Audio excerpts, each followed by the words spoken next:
Nous avons l'amendement 655 de Madame Peyrol.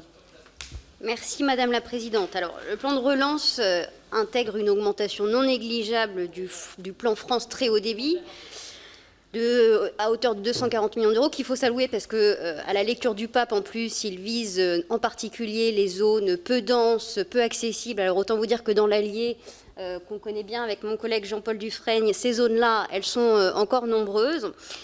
Et je me pose la question de la possibilité d'être encore plus ambitieux parce que on a pris des engagements très très forts, alors à la fois en termes de développement de la fibre, mais aussi de montée en puissance du très haut débit. En tout cas pour ma circonscription, en lien avec le RIP Auvergne, parce qu'on ne fait pas ça tout seul dans notre coin, à horizon 2022-2023, je n'aurai pas toutes les communes de ma circonscription couvertes et avec une montée en puissance en très haut débit.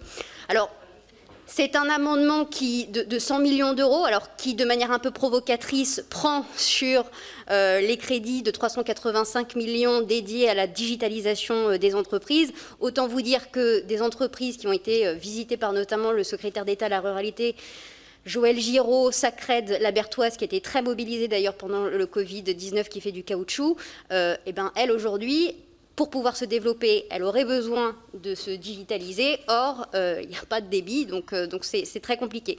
Donc 100 millions d'euros, c'est un peu au doigt mouillé, parce qu'aujourd'hui, en fait, il faut se poser la question de savoir dans chaque région, effectivement, où on en est. En tout cas, ce que je sais, c'est que la région Auvergne-Rhône-Alpes, aujourd'hui, elle a une montée en puissance très très importante et qu'elle est en capacité d'agir avec des formations bien évidemment sur le terrain, des personnes qui peuvent développer la fibre avec des matières aussi présentes. Donc je me pose la question de l'opportunité du plan de relance pour aller plus loin.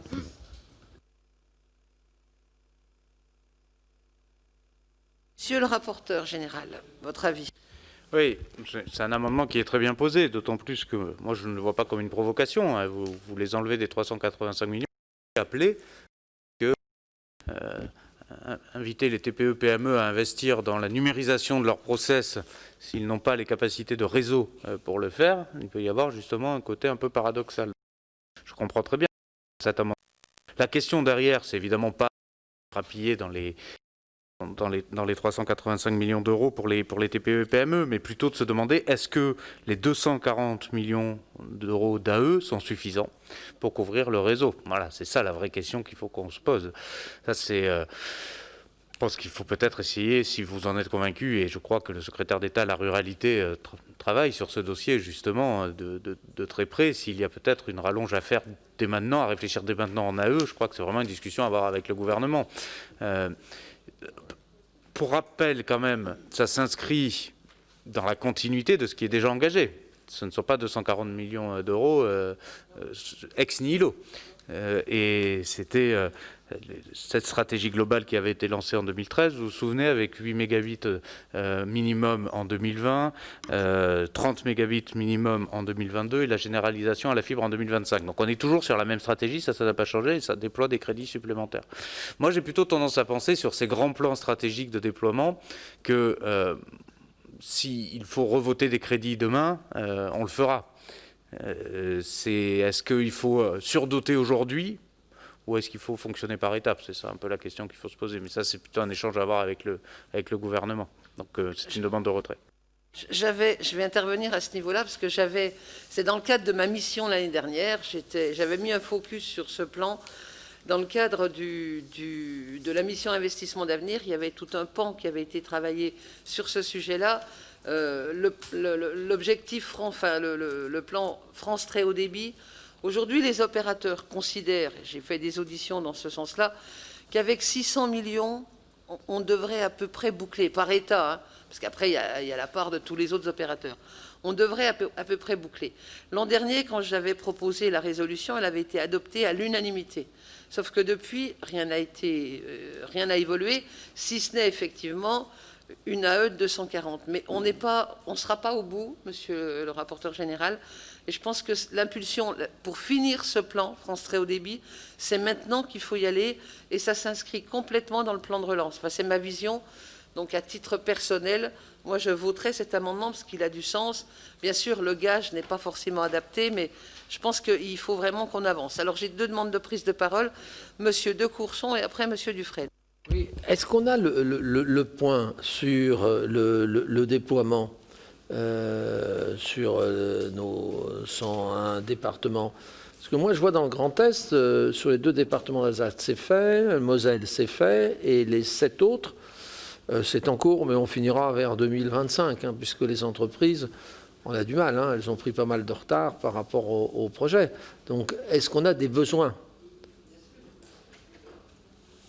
Bien sûr qu'il y a des besoins, monsieur Charles de Courson, sur le sujet, mais la réalité, c'est que en fonction du modèle économique qu'ont choisi les départements ou les structures qui portaient, on a plus ou moins de retard dans... Et puis il y a eu pendant une époque de l'année 2000, fin 2019, début 2020, des problèmes d'approvisionnement sur des matériaux.